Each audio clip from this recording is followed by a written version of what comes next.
Je ne pensais pas que le père de Shinomiya allait plaider la cause de Kafka. Comme on dit, il y a un début à tout. Yo les shonen, j'espère que vous allez bien, que tout se passe pour le mieux pour vous les amis. On se retrouve pour l'ultime épisode de Kaiju Number 8. Oui les gars, c'est triste. Les fins sont toujours tristes. On a analysé cet anime pendant 3 mois. Donc naturellement, je me suis attaché à cet anime. Et maintenant que c'est fini, ça me laisse un petit goût d'amertume à travers la gorge là, mais ça passe pas. Mais bon, on va analyser quand même l'épisode. Épisode franchement excellent. Moi je pensais pas que Kafka allait être sauvé. Bon, on sait clairement qu'il doit être sauvé, qu'il doit être épargné parce que c'est le personnage principal et il doit survivre, sinon c'est la fin. Mais ces bâtards, ils ont bien su nous mettre un peu de suspense et beaucoup de suspense parce qu'à n'importe quel moment, on pensait ou bien on ressentait que Kafka pouvait s'en sortir. Surtout les vieux chauves du Parlement, ils étaient contre à 1000%. Mais nous, on peut les comprendre les gars. Pour eux, le mec c'était un kaiju. Et leur organisation existe pour exterminer les kaiju ou bien les transformer en armes pour pouvoir combattre les kaiju. Donc, eux, ils ne connaissent pas Kafka. Pour eux, c'est un kaiju numéro 8. Donc, il est très dangereux et ils ne peuvent pas lui faire confiance. Mais aller à bosser main dans la main avec lui, c'est pour eux inenvisageable, c'est impossible. Surtout qu'il a perdu le contrôle au pire moment. Mais les gars, franchement, il faut se mettre à la place de Kafka. Il pense que tout le monde lui a tourné le dos. Il n'était pas bien psychologiquement.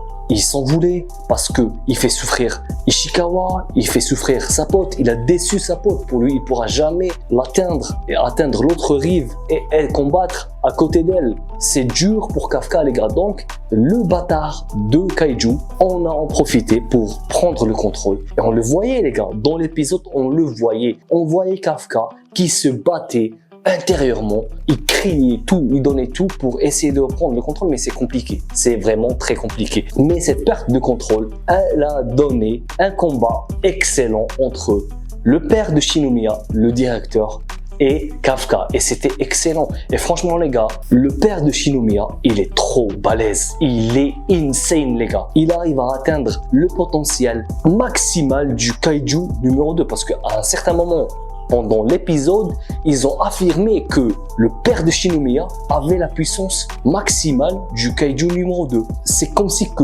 le kaiju numéro 2 s'était réincarné. Mais c'était normal qu'il perde face à Kafka. T'as pas besoin d'être un génie en maths pour comprendre que 8, c'est plus que 2 quoi. Et puis même si tu as un doute, tu comprends pas que Kafka est plus fort que le père de Shinomiya, on l'a très bien vu. Kafka a dégommé le père de Shinomiya parce que le père de Shinomiya reste un être humain. Malgré qu'il maîtrise très bien son kaiju, il a le contrôle d'un kaiju numéroté, ce que tu veux, mais ça reste un être humain. Et il n'a pas la régénération, il n'a pas ceci, il n'a pas cela. Malgré que c'était beau, hein, je le dis encore, les techniques, le combat, les petits blasts qu'il envoie étaient magnifiques. Mais au final, il a failli se faire tuer. Il a risqué parce que, si vous n'avez pas compris, le père de Shinomiya était en train de tester Kafka. C'était un test pour savoir si Kafka était digne de se battre à leur côté ou pas. Mais il a failli y passer les gars parce que Kafka n'avait pas le contrôle. Et heureusement qu'il a su, je sais pas, ça a tardé à venir, hein, ça a vraiment tardé à venir parce qu'on voit à chaque plan Kafka essayer de contrôler son kaiju mais il n'y arrive pas. Après, il se rappelle de Shinomiya.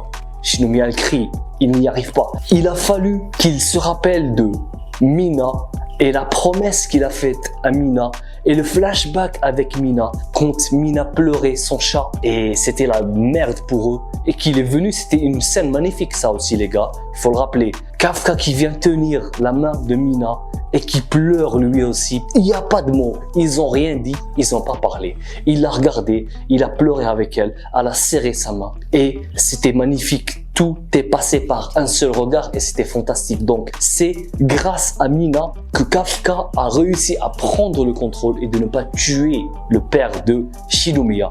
Et le père de Shinomiya est un bâtard. C'est pas un bâtard, mais franchement, il a juste voulu prouver que Kafka était digne de confiance. Mais c'était pas pour les beaux yeux de Kafka, je vous le dis tout de suite. C'était juste parce que Potentiellement, si tu gardes Kafka en tant que kaiju, il sera plus puissant que si tu le transformais en arme. Donc, c'était purement égoïste. Il faut comprendre que le père de Shinomiya ne recule devant rien pour exterminer les kaiju. C'est vrai qu'il est sévère et tout, il est là intransigeant, mais il s'est dit, ok, le mec contrôle bien son kaiju. C'est le kaiju numéro 8. Il est extra puissant, cheaté, ce que tu veux, et moi, peut-être que je n'atteindrai jamais cette puissance. Donc, le mieux que je puisse faire, c'est de le garder sous contrôle. Et on pourra, avec lui, plus efficacement exterminer les kaiju. C'est pas pour les beaux yeux de Kafka. Mettez-vous ça dans le crâne. Et j'ai adoré la prise de position, la prise de parole de Mina. Parce que Mina, c'est sa commandante. Elle est obligée de donner sa version des faits. Bon, eux, ils savent déjà que Mina est la pote d'enfance de Kafka, mais elle est restée digne. Elle a été logique. Elle a juste dit que tout le monde aime Kafka. Kafka, il a un très bon cœur. Il a toujours fait du bien. C'est la personne la plus gentille que je connaisse. Il s'est sacrifié à maintes reprises. Il a sauvé ses compagnons à maintes reprises. Il n'a pas abandonné son rêve même après avoir échoué 12 fois à l'examen d'entrée. Même avec un potentiel à 0%, il n'a pas abandonné, il n'a pas abdiqué. Il a sacrifié sa vie pour sauver la division numéro 3. Moi, personnellement, je pensais qu'il n'y avait que la division 3. Mina, c'était la commandante. Il y avait le commandant bras droit. Et il y avait les autres petits commandants comme ça. Parce que dans cet épisode, on découvre qu'il y a un nouveau personnage ultra balèze avec une arme ultra chelou qui est le commandant de la division numéro 1. Et peut-être, je sais pas si je me suis bien concentré, c'est normalement la division qu'a rejoint Ishikawa. Ishikawa, je vais en venir les gars, je vais y venir parce que c'est mon personnage préféré et il faut que j'en parle. Je ne peux pas ne pas en parler. J'adore ce mec, il est trop cool. Donc, Mina a été parfaite, malgré que les autres toujours étaient réticents. Et finalement, la décision revient au père de Shinomiya, le directeur, et il a décidé de sauver Kafka. Mais il faut savoir les gars que Kafka a mérité ce traitement parce que il s'est battu face à sa propre personne. Franchement, j'ai adoré la dernière phrase quand il se réveille dans l'hôpital, quand le père de Shinomiya vient lui parler et lui dire que moi je te considère comme un kaiju et on va t'utiliser. Tu dois toujours performer pour qu'on ne te tue pas. Et Kafka répond de la meilleure des manières. Et ça, j'ai vraiment adoré la réponse de Kafka qui lui dit que je m'efforcerai de vous prouver que je ne suis pas qu'un kaiju et que je mérite ma place en tant que militaire et non pas en tant que kaiju.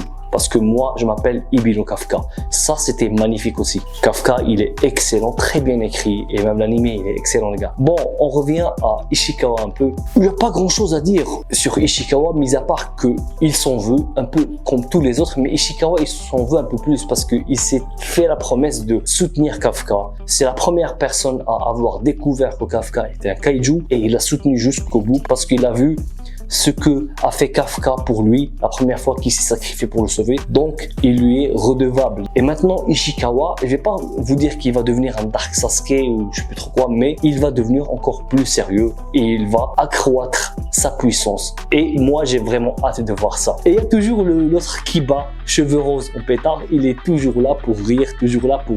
Même quand il est sérieux, il n'arrive pas à être sérieux. Même quand il parle d'une situation sérieuse, voilà, il fait des blagues, il est trop drôle. Franchement, il faut toujours qu'il y ait ce genre de personnage. C'est excellent. Même le militaire, cheveux, je sais pas, le blanc, enfin, brun blanc, je sais pas, il est brun, il a les cheveux jaunes, on va dire le brun blanc. Lui, il a dit une phrase que j'ai adorée. Parce que, bon, lui, c'est un militaire. Franchement, il est combattant dans l'âme, il aime se battre, il aime protéger les autres, voilà, altruiste et tout. Il dit au mec cheveux verts de Richard, il dit que mec, moi, je suis venu à la base pour aider les gens. Et au final, c'est Kafka qui m'a aidé. Donc, je ne peux pas tourner le dos à Kafka. Et moi, je ne juge pas les gens à partir de leur apparence ou autre chose. Je juge les gens à partir de leurs actes, par leurs actes. Et c'est magnifique, les gars. Eric Zemmour ose dire que les animés, c'est ou, xou, jou.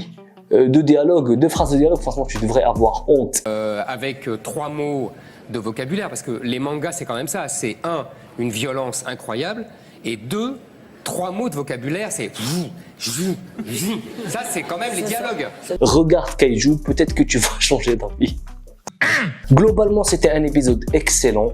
Vers la fin de l'épisode, on voit le kaiju numéro 9. Franchement, moi, j'aime pas ce kaiju. Je préfère clairement le kaiju numéro 10. Il est plus imposant, il est plus balèze, il a une voix bestiale. Lui, je sais pas, je l'aime pas, il est dégueulasse. On dirait une tumeur qui a pris vie. On dirait une MST qui a pris forme humaine. C'est ça, il est dégueulasse. Oui, il y a un truc, il est ultra intelligent parce que franchement, il s'est inscrit dans un concours en ligne de jeux d'échecs et tout. Il devrait peut-être, je sais pas, peut-être dans la prochaine saison, on va le voir, il va ouvrir une chaîne YouTube ou et faire des TikTok. Blague à part, il a fait ça pour accroître son intelligence parce qu'il en a besoin. Je sais pas pourquoi, mais voilà. Moi, je reste sur ma faim. J'aurais aimé qu'ils nous mettent au moins 24 épisodes. Franchement, s'il y aurait eu 24 épisodes, ça aurait été mieux. 12 épisodes, c'est dommage. Les gars, c'est la fin de la vidéo. Si vous avez aimé, pensez à vous abonner, activez la cloche parce que c'est très important. Les shonen, n'abandonnez jamais. Matane.